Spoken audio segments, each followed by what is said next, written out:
السلام علیکم ورحمۃ اللہ وبرکاتہ۔ اعوذ باللہ من الشیطان الرجیم، بسم اللہ الرحمن الرحیم۔ اللہم صلی وسلم علی نبینا محمد صلی اللہ تعالی علیہ وآلہ وسلم۔ عزیزان من، آج انشاءاللہ باذن اللہ ہم سورۃ النصر سے اپنے سبق کا آغاز کریں گے۔ یہ مدنی سورہ ہے اور نزول کے اعتبار سے سورہ مبارک کا 114واں نمبر ہے۔ قرآن پاک کی جو مختصر ترین سورہ مبارک ہیں ان میں سے آخری سورہ سورۃ النصر ہے جو 3 آیات پر مشتمل ہے۔ جب یہ سورہ مبارک نازل ہوئی تو آپ علیہ السلام نے اس سورہ کو صحابہ کرام رضوان اللہ تعالیٰ علیہ مجمعین کی مجمع میں تلاوت فرمایا، جسے سن کر حضرت عباس رضی اللہ تعالیٰ عنہ رونے لگے۔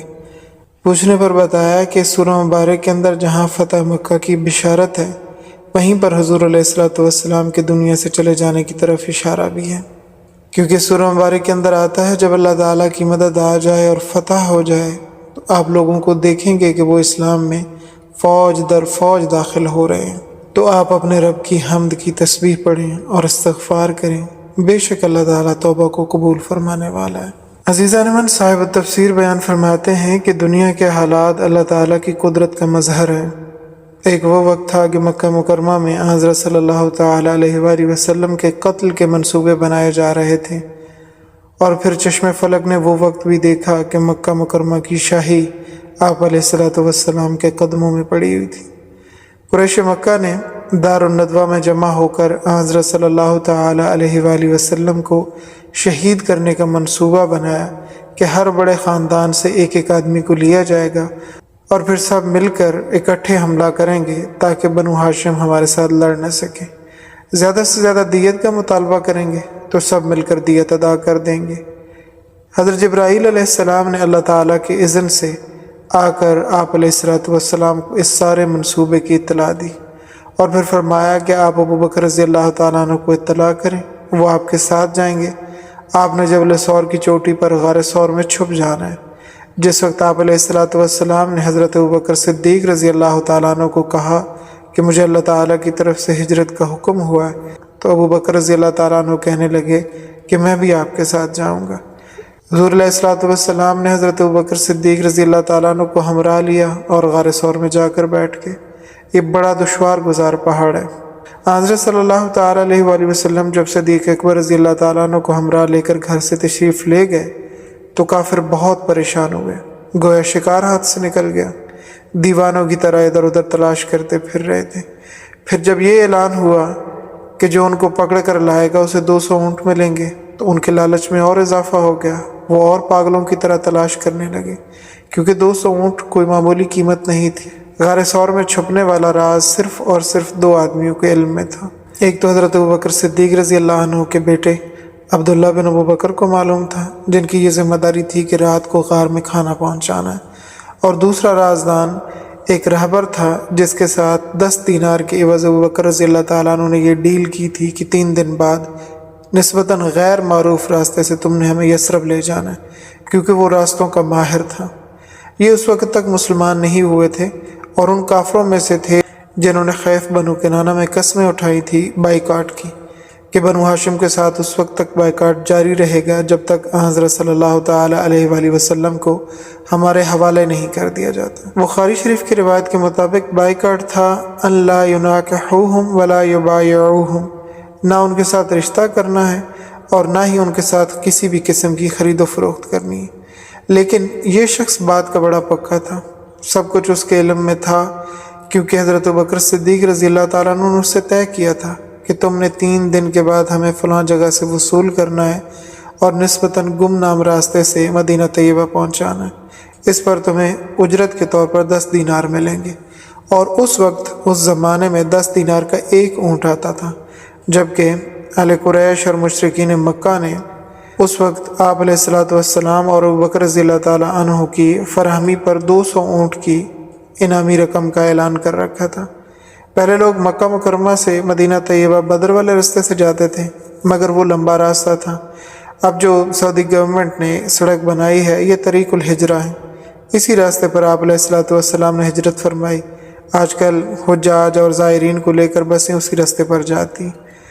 تو کافر ہونے کے باوجود یہ شخص بڑا دیانتدار تھا، 10 دینار پر ہی راضی رہا، اس کے باوجود کہ اس کے علم میں تھا کہ کفار مکہ اور مشرکین مکہ نے 200 دینار قیمت مقرر کر رکھی ہے ان لوگوں کے فراہمی کی۔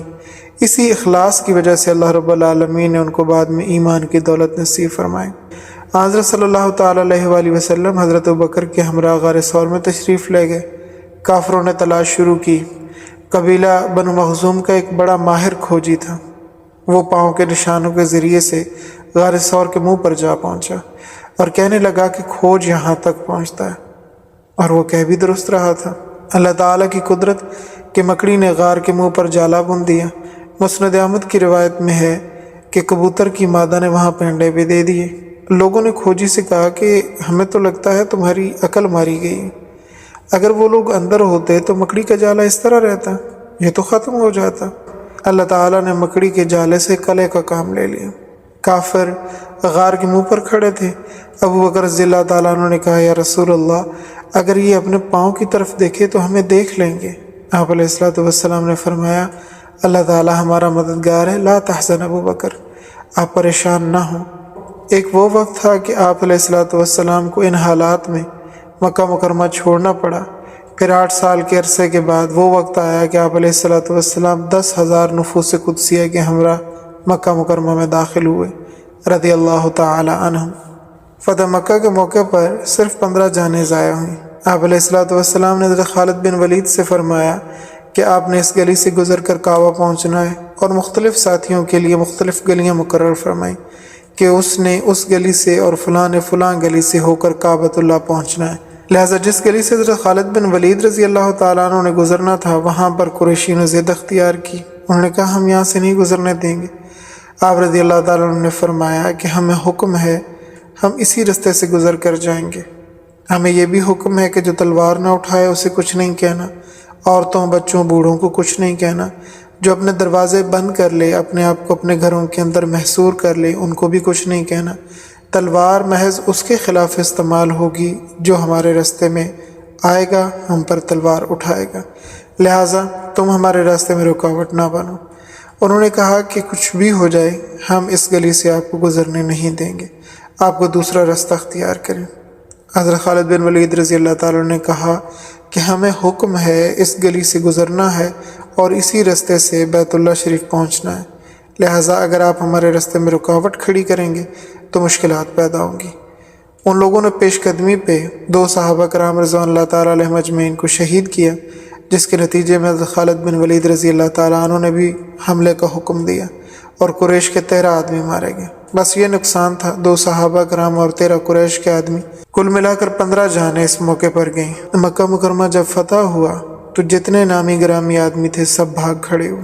ان بھاگنے والوں میں وحشی بن حرب بھی تھا، جس نے حضرت حمزہ رضی اللہ تعالیٰ عنہ کو شہید کیا تھا۔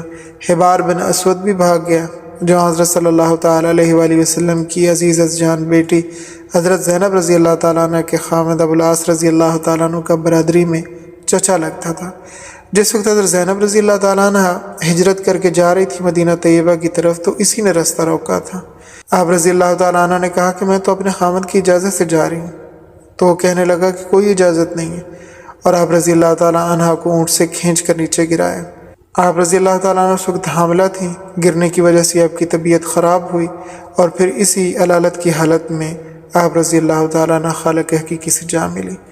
اس حبار بن اسود نے بھی دوڑ لگا دی۔ ابو جہل کے بیٹے اکرمہ بھی وہاں سے چلے گئے۔ کعبۃ اللہ کے دروازے کی سیدھ میں 30 میل کے فاصلے پر سمندر تھا۔ جدہ شہر اس وقت آباد نہیں ہوا تھا۔ وہاں پہنچ کر یہ کشتی میں سوار ہوئے کہ حبشہ کی طرف نکل جاؤں گا۔ ادھر حضرت صلی اللہ تعالیٰ علیہ وآلہ وسلم نے صفا پہاڑی پر جھنڈا لہرا دیا اور حجون کے مقام پر بھی جھنڈا لہرا دیا، جہاں کافروں نے آپ علیہ الصلوۃ والسلام کے ساتھ بائیکاٹ کے لیے قسمیں کھائی تھیں۔ آپ نے فرمایا، مکے والو ادھر آؤ اور میری بات سنو۔ ڈرے سہمے لوگ، عورتیں، بچے اور بوڑھے آ گئے۔ آپ علیہ الصلوۃ والسلام نے ان کے سامنے ان کے جرم دہرائے، ان کی زیادتیاں بتلائیں، جو وہ کرتے رہے آپ علیہ الصلوۃ والسلام نے ان کے سامنے بیان کیا، ان کو یاد دلایا، اور جیسے جیسے ان کو ان کے جرائم بتلائے جاتے رہے، ان کے حوصلے پست ہوتے جاتے، اور کئی ایک نے وہاں سے بھاگنے میں عافیت جانی۔ پھر آپ علیہ الصلوۃ والسلام نے فرمایا، اے اہل مکہ، تم نے اپنے جرم سن لیے؟ لا تثریب علیکم الیوم، آج کے دن تم پر کوئی ملامت نہیں، میں نے تم سب کو سب کچھ معاف کر دی، کسی کو کچھ نہیں کہوں گا۔ حبار بن اسود کے عزیزوں میں سے ایک شخص نے کہا کہ یا رسول اللہ، حبار کے لیے بھی معافی ہے؟ آپ نے فرمایا ہاں معافی ہے۔ کسی نے پوچھا کہ واشی بن حرب کو بھی معافی ہے؟ آپ نے فرمایا ہاں اس کے لیے بھی معافی ہے، اسے بھی کچھ نہیں کہا جائے گا۔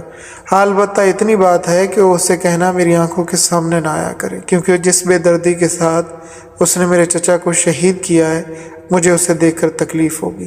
تو واشی بن حرب نے بھی اسلام قبول کر لیا اور رضی اللہ تعالیٰ عنہ کا لقب پایا۔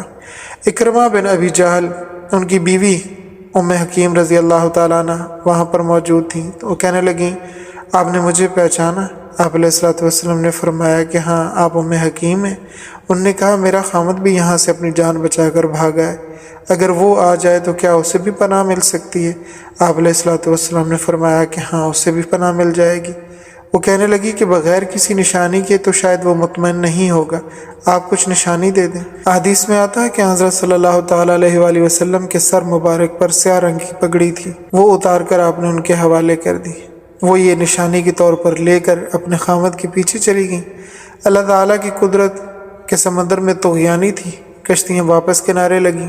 اکرمہ نے دیکھا کہ میری بیوی بھی کنارے پر کھڑی ہے، تو ان کو معاملے کی سنگینی کا مزید اندازہ ہوا۔ وہ سمجھنے لگے گویا وہاں پر اس قدر سختی ہو گئی ہے کہ میری بیوی بھی اپنی جان بچا کر یہاں بھاگ آئی ہے۔ انہوں نے پوچھا کہ ام حکیم کیسے آئی ہو؟ تمہارے ساتھ کیا معاملہ ہوا اور اوروں کے ساتھ کیا رویہ اپنایا انہوں نے؟ تو ام حکیم کہنے لگی وہاں تو رحمت کا سمندر ٹھاٹھے مار رہا ہے، انہوں نے تو عام معافی کا اعلان کر دیا، تمہیں بھی معافی مل گئی۔ تو وہ کہنے لگے کہ کیسے؟ تم کہیں مجھے پھنسا نہ دینا۔ تو ام حکیم نے آپ علیہ الصلوۃ والسلام کی چادر بطور علامت کے ان کو پیش کی اور کہا کہ یہ دیکھو واقعتاً تمہارے لیے معافی کا اعلان ہو گیا ہے۔ اللہ تعالیٰ نے فرمایا اذا جاء نصر اللہ والفتح، جب اللہ تعالیٰ کی مدد آ جائے گی اور مکہ فتح ہو جائے گا، وَرَأَيْتَ النَّاسَ يَدْخُلُونَ فِي دِينِ اللَّهِ أَفْوَاجًا، اور آپ دیکھیں گے لوگوں کو کہ وہ داخل ہو رہے ہیں دین اسلام کے اندر فوج در فوج۔ آپ کی دنیا میں تشریف لانے کا مقصد پورا ہو گیا۔ فَسَبِّحْ بِحَمْدِ رَبِّكَ، بس آپ تسبیح بیان کریں اپنے رب کی حمد کے ساتھ، وَاسْتَغْفِرْهُ، اور اس سے استغفار کریں۔ ام المومنین سیدہ عائشہ رضی اللہ تعالیٰ عنہ فرماتی ہیں کہ جب یہ سورت مبارک نازل ہو چکی تو اس کے بعد حضور علیہ الصلوۃ والسلام ہر نماز کے بعد یہ دعا 3 مرتبہ پڑھتے تھے، سبحانک اللہم وبحمدک اللہم اغفر لی، جبکہ ام المومنین سیدہ ام سلمہ رضی اللہ تعالیٰ عنہ فرماتی ہیں کہ اس صورت کے نازل ہونے کے بعد رسول اللہ صلی اللہ تعالیٰ علیہ وآلہ وسلم کا معمول بن گیا تھا کہ آپ اٹھتے بیٹھتے چلتے پھرتے ہر وقت یہ دعا پڑھتے تھے، سبحان اللہ وبحمدہ استغفر اللہ واتوب الیہ۔ حضرت عبداللہ بن عمر رضی اللہ تعالیٰ عنہما فرماتے ہیں کہ یہ سورہ مبارک حجۃ الوداع کے موقع پر نازل ہوئی اور اس کے بعد الیوم اکملت لکم دینکم نازل ہوئی۔ ان دونوں کے نازل ہونے کے بعد 80 دن حضور علیہ الصلوۃ والسلام اپنے پیاروں کے درمیان موجود رہے، اور آپ علیہ الصلوۃ والسلام کے اس دنیا سے پردہ فرمانے سے تقریباً 50 دن پہلے آیت کلالہ نازل ہوئی۔ پھر پردہ فرمانے سے قریب 35 دن قبل لقد جاءکم رسول من انفسکم نازل ہوئی، اور پھر اس دنیا سے رخصت ہونے سے 21 یا 7 دن پہلے واتقوا یوما ترجعون فیہ الی اللہ یہ آیت کریمہ نازل ہوئی۔ قرآن کریم کی سب سے پہلی سورت جو مکمل نازل ہوئی وہ سورۃ الفاتحہ ہے، اور قرآن کریم کی آخری سورہ جو مکمل نازل ہوئی وہ سورۃ النصر ہے۔ وآخر دعوانا ان الحمد للہ رب العالمین، سبحانک اللہم وبحمدک نشہد ان لا الہ الا انت نستغفرک ونتوب الیک۔ السلام علیکم ورحمۃ اللہ وبرکاتہ۔